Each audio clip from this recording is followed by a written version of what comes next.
হঠাৎ করে নদীতে ঝাঁকে ঝাঁকে নাকি ইলিশ মাছ ধরা পড়ছে। আর ইলিশ মাছগুলা হলো সাইজে ছোট, অর্থাৎ ঝাটকা ইলিশ।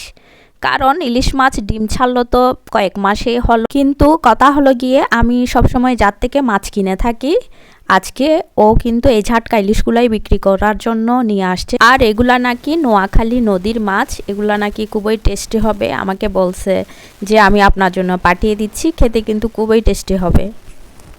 কতগুলো সাইজ একদম ছোট ছোট একটা, আর কতগুলো সাইজ একটু মিডিয়াম সাইজের আছে। এগুলো নাকি খেতে অনেকটা টেস্টি হবে। নোয়াখালীর ইলিশ মাছ, নোয়াখালী নদীর ইলিশ মাছ। তো যে মাছ বিক্রি করে ও তো পাঠালো, জানি না খেতে কেমন হবে। এখানে 3 কেজি আছে, 3 কেজি 200 গ্রাম বলছে। এখান থেকে অল্প মাছ কিন্তু আমি রাতে রান্না করেছিলাম, খেতে কিন্তু অসাধারণ টেস্টি ছিল, বলার বাইরে এত টেস্টি ছিল এই ঝাটকা ইলিশ।